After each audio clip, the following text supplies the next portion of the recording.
Welcome back. For those of you just tuning in, our next panel will explore food and cancer, separating fact from fiction.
I want to welcome you back, and I want to thank Alexina Cather and Dr. Robert Graham. What a wonderful discussion. What a wonderful, incredible job. And I want to welcome you here today to our next discussion, which is about cancer and how food and dietary supplements impact cancer.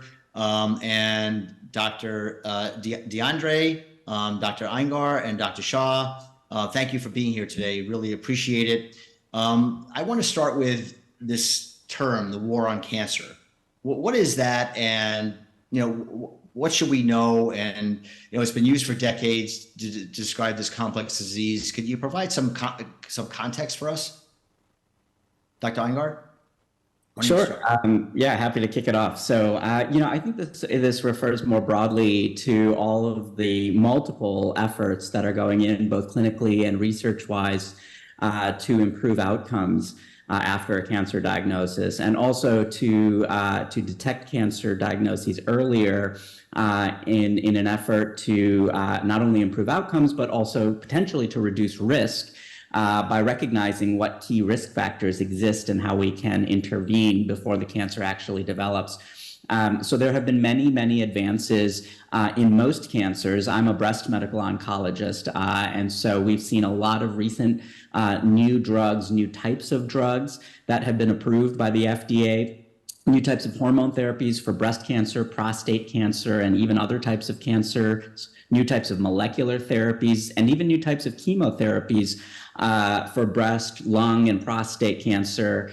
Immunotherapies are also in development or being used for the treatment of these cancers and have measurably improved survival after a cancer diagnosis. But we still have a lot of work to do, and there's a lot of research going on to develop even newer therapies or to improve the side effects and efficacy of our current therapies. The last thing I'll add is that a lot of our newer therapies we're now learning actually have metabolic effects and can alter the way that our insulin signaling and other types of hormonal signaling works. And this has really highlighted the impact that lifestyle interventions like diet and exercise and metabolic medications can have on both the tolerability and even the effectiveness of some of these newer cancer therapies. And before we get into that, so because again, I was telling you before in the green room, the virtual green room, that I have a colleague who is a health literacy expert around the world, and she's sort of her process and programming is about, how physicians and we translate these messages. So what does that mean, metabolic? What are we talking about when we say that? Yeah, this is, a term that we've started using more and more, metabolic health. And I think that what that largely refers to are things like your energy balance. So, for example, how much, calories or energy are you taking in and how much are you expending? A classical state of energy imbalance is obesity. And we used to talk about obesity-related cancers. But now we are discovering that yes, obesity is a major risk factor for the development of cancer, but there are other metabolic factors. So that could be things that we typically think of as associated with diabetes, like the hormone insulin, which is responsible for sugar control in your body, like other hormones that are secreted by fat cells. And this really generates a state of your overall metabolic health, which is essentially how efficient is your body at storing and expending energy, and what are the things that you do in your lifestyle that heavily influence this delicate balance. Dr. DeAndre? Yeah, I agree with all of that. And I think, with regards to the war on cancer, and we've certainly made a lot of progress in the last 20 years. But, some of the therapies, such as immunotherapy, it doesn't work for everyone.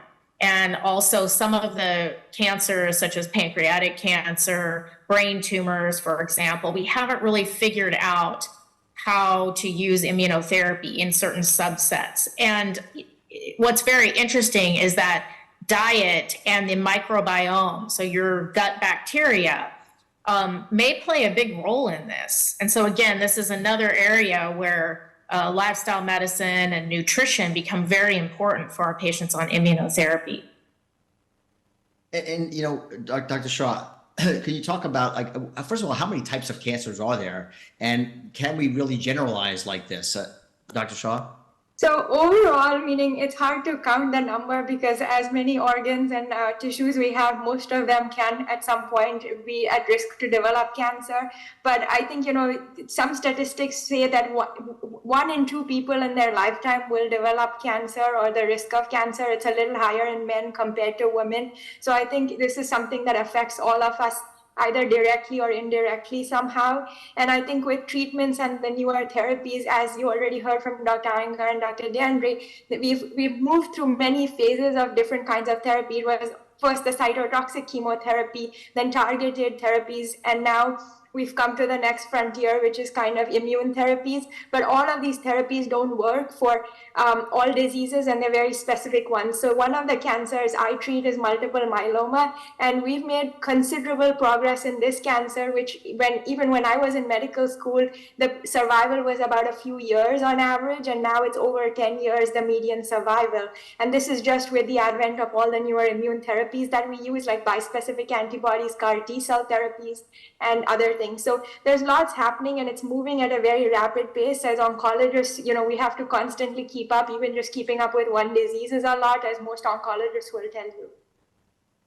And just sorry to add is that I think that the next frontier, and why nutrition is now also becoming more important in oncology, is the understanding that the microbiome plays a big role in cancer and things, and how diet is one of the biggest drivers of the microbiome. So now we're also seeing microbiome-directed therapeutics that are affecting outcomes in cancer. And there was one recently published in metastatic renal cell carcinoma with checkpoint inhibitors. This was a supplement which was a live bacterial supplement, and showed that actually that might improve survival for these patients. So I think, again, we're seeing, a shift towards understanding, and I think the microbiome therapeutics are the next frontier, probably. And so given that, I this is something that we talked about before, is that considering cancer encompasses over 100 different diseases, each with a unique pathology and in response to treatment, how do you approach this complex task of advising patients on dietary nutrition choices? And the NIH's National Cancer Institute highlights that no single food or special diet has been proven to control cancer universally. So, and we just kind of talked about this, but the relationship with diet and cancer is complex and evolving. Can each of you discuss specific dietary factors, such as nutrients, food groups, and dietary patterns, and that have been found to impact cancer, not cancer risk mostly, but the progression and patient outcomes. If you're, think of this as we're at a cocktail party and someone says, oh, what do you do? And you say, oh, I'm, an oncologist, cancer expert, and actually in an integrative approach, I have an integrative approach. They go, well, what does that mean? An integrative approach? And you say, well, what? What do you say? So Stacy, we'll start with you. Oh yeah, go ahead. Oh, sorry, Sure. Stacy. Yeah. Yeah, sure. So, so integrative medicine, I look at as using lifestyle factors. So lifestyle factors are kind of the pillars. So where we really work on nutrition, we work on stress reduction, improving sleep, getting people moving and exercising. So encompassing all of these very, very important pillars of health, and then adding in supplements when necessary, correcting deficiencies in, vitamins. We do blood testing. Some integrative docs will do gut microbiome testing and go, a little bit deeper. We also will use other techniques to help with symptom management, such as acupuncture, acupressure, just to help with symptom control. So I feel like the lifestyle piece is so fundamental, and I spend a lot of time working on diet and exercise and these basics with many patients. And then, the other stuff is kind of supplemental. So, but not supplemental, not supplements, dietary supplements. No, like an add, in addition. Right. So once we have the basics down, then we can start diving into some other things. And, of course, every patient is different in terms of what their needs are. Are they finished with therapy? Are they on therapy? I mean, things are very different. If you're on chemotherapy, immunotherapy, a lot of times we don't use a lot of supplements because there can be interactions that we want to avoid. So you really have to look at where your patient is at, what are the goals of the therapy, and kind of tailor a plan for that individual patient. So jumping into this and just adding to it, and then having each one of you go further with it is, okay, so you're diagnosed with cancer, and let's say it's breast cancer, and Dr. Iyengar. So what happens next? And I would say to you, well, I'd like to I want to eat a little bit better, but I also want to take some dietary supplements. What should I do? I went on TikTok. I saw that turmeric is going to help me and maybe even cure my cancer. What do you say to that to a patient? Yeah, it's a great question because it's just such a fire hose of information out there, and discerning what is accurate and real versus what's not versus what's still under investigation can be a real challenge for many people, including physicians and medical professionals. And so, when somebody's just been diagnosed with cancer, let's say breast cancer in the example that you posed, this is an overwhelming diagnosis. And there's a lot of information that a person has to take in. They're meeting with multiple doctors, multiple healthcare professionals. They're getting a cancer treatment plan, which oftentimes includes chemotherapy, surgery, radiation, hormone therapies, a variety of different treatment modalities. And I would say that we generally do a fairly good job in terms of creating that kind of tumor-directed plan. This is what we're going to do to treat your cancer. But where there's a lot of variability in terms of the treatment plans are what you should do with your lifestyle. And I think a lot of folks will then turn to the internet, to social media, because they're not oftentimes getting that information from their medical teams. And that's what investigators and clinicians like us on the panel here are hoping to improve, that we can, through research, through advocacy, through panels like this, we can get that information out there and direct folks to appropriate sources. So I would say, the first thing to do when you've been diagnosed with the cancer and you're given your treatment plan is, of course, to ask your oncologist or your oncology team, what can I be doing in addition to this treatment plan? What kind of lifestyle interventions or alterations should I be looking at to incorporate at this point in my journey and this early point at diagnosis? And oftentimes that will lead to a referral to an integrative oncologist like Dr. DeAndre. It'll lead to a referral to a nutritionist, an exercise physiologist, or a physical therapy group. There are clinicians that are out there that can help you individualize the recommendations that are specific to your type of cancer and your type of cancer treatment. That being said, there are also some general principles that we can rely on to guide you and at least give you a start while you're waiting for perhaps a more individualized approach. We've seen, for example, in multiple studies that it's really your overall dietary pattern that matters the most. And Charles, I think you had alluded to the fact that NCI and other groups have suggested or have strongly indicated that there's no single food that is protective against cancer recurrence or the risk of cancer. And that gets to this point that I just made, that it's really your overall dietary pattern. We've observed in many studies now that a minimally processed, plant-forward diet seems to be associated with the best outcomes after a cancer diagnosis. There may be some niche areas where other types of diets may be helpful, but that's where the research is ongoing. So that's why I generally say, let's start with these kind of overarching principles that have generated the most amount of data: plant forward, high fiber, minimally processed, minimize alcohol. Once we start with those kinds of principles, which for a lot of people is a major shift already, once we establish that, then we can get more specific. You know, and it's interesting you say that, and then we'll go to Dr. Shah, but it's interesting you say that, and you didn't say, thank goodness, the term healthy diet, because that means almost nothing.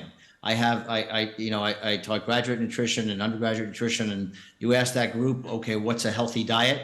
Well, what's a balanced diet? It's almost meaningless. So, so the fact that the specificity is really important there. Dr. Shah, you had some things to say. I think we cut you off by accident there. I think they've covered it really well. So we can, I think, move to the next question if you'd like. So great answers. Thank you. Thank you. So now, looking at moving further, on this, how do you balance the enthusiasm, for natural and dietary interventions with the need for rigorous scientific validation? So, you get patients that come in and say, hey, I heard that this particular dietary supplement really will improve my well-being and help with anxiety and also reduce the spread of my cancer, and they may or may not be proven. They may be from Eastern medicine or what have you. And all three of you consider yourself integrative in terms of your practice. So what do you tell a patient that gives you that, and how knowledgeable are you on all the latest research on dietary supplements and impact on different types of cancer? So there's a lot of questions there. We'll start with you, Dr. Shah. So it's a difficult question because I don't think we have answers to all of it, unfortunately. And the reason is because supplement research is not similar to the way drug research is done. And a lot of supplements, if we try to do the research for every supplement to the level that we do with drugs, it would be great. But the number of new supplements that keep coming and the new versions, even like curcumin, there's curcumin C3 complex, curcumin with bioperine, and now newer curcuminoids. So it's hard to really fully study each of them to the level that we do study drugs. What we can say is that, okay, what do we know a little bit about, or what is the data from maybe preclinical studies or animal models, or even in small studies that have been done by sites. But having randomized phase 3 studies often with these supplements is a rare thing that we will see. And we've seen a few like that with vitamin D, for instance, and cancer, but really not things with most of the other supplements. And so we have to go a little more with anecdotal data. So it's a bit hard to recommend it across the board to all patients. And I think it needs to be individualized and thought about in terms of the context of their symptoms. I think that's, really, important points that Dr. Shah brings up. I think that what I typically do in my practice, and I think we heard both Dr. Shah and Dr. Deandra suggest this or state this, I start off, when somebody's starting cancer treatment, I start off with a baseline of let's level set and let's look at everything you're taking. And the first priority is to minimize interactions. And because of that lack of study, of extensive study of supplements, as Dr. Shah was saying, we oftentimes don't even know what the potential interactions could be between a supplement and cancer therapy. And so my default is really to start off with, let's try for no supplementation, see if we can achieve a lot of the nutrient intake from your diet. Because oftentimes a lot of the synergy in these nutrients is lost when you isolate it. Turmeric is a great example. I prefer that folks consume turmeric through the turmeric root or the powder rather than the pill or the supplement. But there are situations where supplementation is necessary if somebody has a deficiency, as Dr. Deandra referred to earlier. Or if we have that phase 3 data that Dr. Shah was talking about, which suggests a supplement is helpful in a specific circumstance. So it's good, again, to start off with that sort of general principle of let's try to get all of your nutrients from a whole food-based approach. And then in certain scenarios where there are deficiencies, where there is established data, then we can start to individualize supplement recommendations. And Dr. Deandra, question for you. What we all were just sort of talking about, how are other oncologists and cancer experts considering this integrative approach? And is it like, when you're with your colleagues, is it like, oh, they're thinking integrated, like, that's great, that's like 5 years, like 10 years away. Thanks, guys. But I mean, obviously they're not doing that, but the body language maybe. How is it seen amongst all your colleagues with no patients there? What's the inside story? Right. So I think, things have changed in the last 5 to 10 years. I think, practicing integrative oncology is a relatively new field. And I started at Mayo Clinic, this new practice here 2 years ago. And we are booked out for months, and our team continues to grow. And so there's a huge demand. And I think the oncologists are very supportive because they see the patients coming back to their own practice and they're doing better, they're feeling better. So it's kind of like the proof is in the pudding of what we're doing. And we do lectures all the time. So we're constantly doing education.